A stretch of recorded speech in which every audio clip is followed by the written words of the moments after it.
Herkese yeniden merhabalar. Bugün kolay, pratik ve de lezzetli bir kahvaltılık tarifi vereceğim.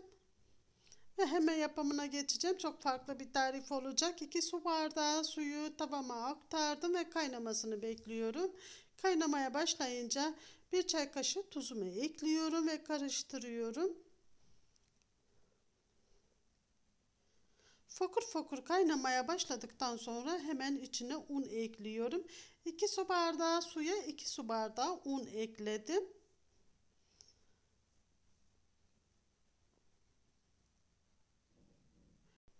Ve 1 tatlı kaşığı şekeri ekledim. Ve unu suya iyice yediriyorum. Bütün suyunu çekene kadar, unumuz kuruyana kadar bu işlemi yapıyoruz, karıştırıyoruz. Profiterol hamurunda yaptığımız gibi aynı işlemde olduğu gibi bunu da karıştıra karıştıra hepsini yediriyoruz. Spatulayı çıkardım, tahta kaşığımı aldım ve karıştırmaya devam ediyorum. Bütün suyunu çekti, kurudu. Bu şekilde olacak arkadaşlar. Sıcak tavanın içinde, hala ocağın üstünde, sıcak tavanın içinde ve altı kısık, çok yüksek bir ateşte değil, kısık ateşte 1 dakika boyunca bu şekilde döndürüyorum.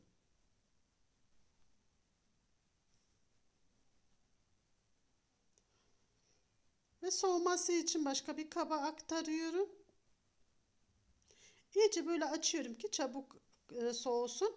Ilık olması yeterlidir arkadaşlar. Ilıması yeterli. Ilıyana kadar bekleyecek. Bu arada ben yumurtaları hemen ocağın üstüne koyacağım. Üzeri geçecek kadar su koydum. Biraz tuz ekliyorum. Böyle yarım çay kaşığı kadar tuzumu ekledikten sonra ocağa koyuyorum. Kaynatıyoruz. Hamurumuz ılındı bu arada. Hemen yoğurmaya başlıyorum. Biraz açtım. İçine 2 yemek kaşığı sıvı yağ ve 1 fiske un ekledim. Ve hamurumu yoğuruyorum. Hamur önce parçalanacaktır yağ koyduğumuz için. Daha sonra toparlanacak. 2 dakika içinde bu işlemi yapıyoruz. Hemen parçalanan hamurumu bu şekilde toparlıyorum. Kolaylıkla toplanıyor. Hamurumuz yumuşak olduğu için güzel oluyor.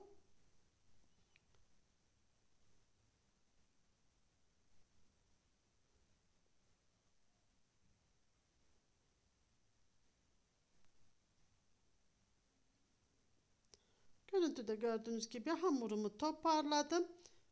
Ve artık dinlenmeye bırakıyorum. Bu arada iç harcını hazırlıyorum. 10-15 dakika arasında dinlenmesi yeterlidir. Maydanoz, dereotu ve yeşil soğanlarımın yeşil kısımlarını doğradım. Bu arada yumurtalarımı da doğruyorum. Küp küp doğruyorum. İstediğiniz kadar ufaltabilirsiniz.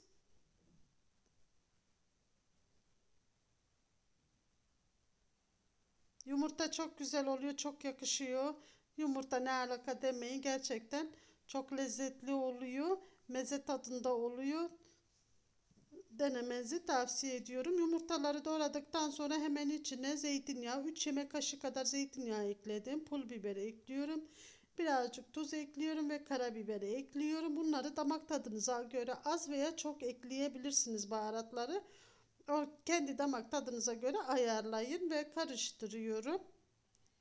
İyice karıştırdıktan sonra doğradığım yeşilliklerimi içine ekliyorum.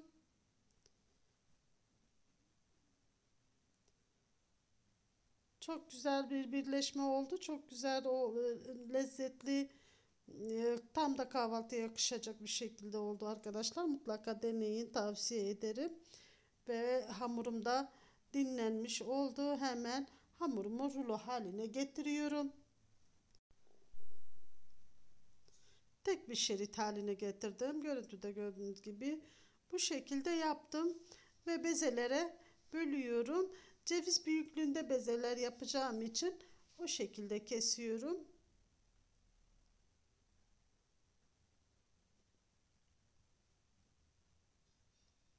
Hemen kestim hamurlarımı, yuvarlayıp beze haline getirdim. Şöyle bir tane göstereyim. Hem kolay hem lezzetli hem de çok da içinde yumurta olduğu için çocukların seveceği güzel bir kahvaltılık oldu. Dışı çıtır çıtır oluyor, içi yumuşacık oluyor. Mutlaka deneyin. Ve hemen şöyle bir tane alıp göstermek istiyorum. İki şeklini de göstereceğim. Siz nasıl isterseniz o şekilde yapın. Hemen parmaklarımla açıyorum. Güzel bir oyuk açıyorum ve içini dolduruyorum. Bol malzeme koyduktan sonra ağzını kapatıyorum. İçli köfte yapar gibi ağzını kapatıyorum. Ucunda çıkan hamuru bu şekilde kesiyorum. Avucumun içine alıp bastırıyorum. Bu kadar. Bunun şekli bu kadar. İsterseniz bu şekil yapın. İsterseniz şimdi bir şeklini daha göstereceğim. Hangisini dilerseniz onu yapın. Hangisi kolayınıza gelirse aslında onu yapın arkadaşlar. Tadı değişmiyor. Sadece şekli değişiyor. Tekrar bir tane açtıktan sonra hemen ağzını bu şekilde kapatıyorum. Sıkı sıkı kapattım. Bu şekli biraz risklidir. Yağda açılabilir. O yüzden ağzını iyice sıkı sıkı kapattım.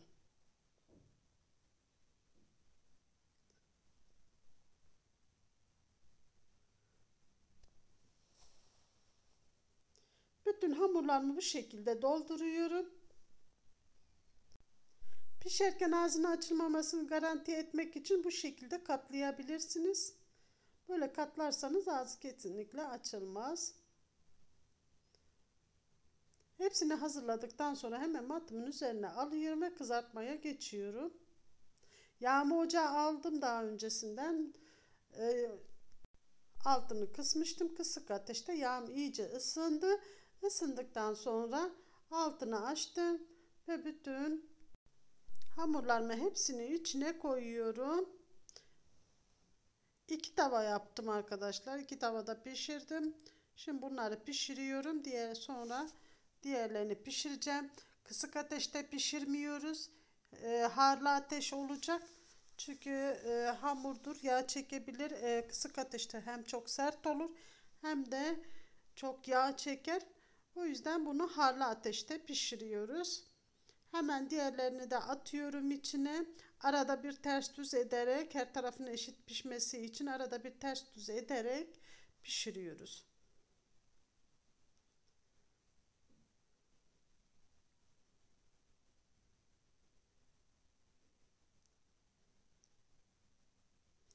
Hemen pişenleri tek tek çıkarıyorum. Havlu kağıdın üzerine koyuyorum. Fazla yağ var ise o şekilde çekecektir. Kesinlikle hiç yağ çekmedi. Sıfır yağ çekti arkadaşlar. Hemen şöyle kıvamını da göstermek istiyorum. Dışı çıtır çıtır, içi yumuşacık. Çok güzel bir kahvaltılık tarifi oldu. Tam poğaça kıvamında nefis oldu. Şöyle çok lezzetli. Hemen çayımızın yanına da koyduk. Kahvaltıda bunu yiyeceğiz. Çocuklar da bekliyor. Hemen şöyle bir tane daha kesip göstermek istedim. Dışı çıtır çıtır, içi de yumuşacık, çok lezzetli. Şahane oldu. Deneyen herkeslere afiyetler olsun.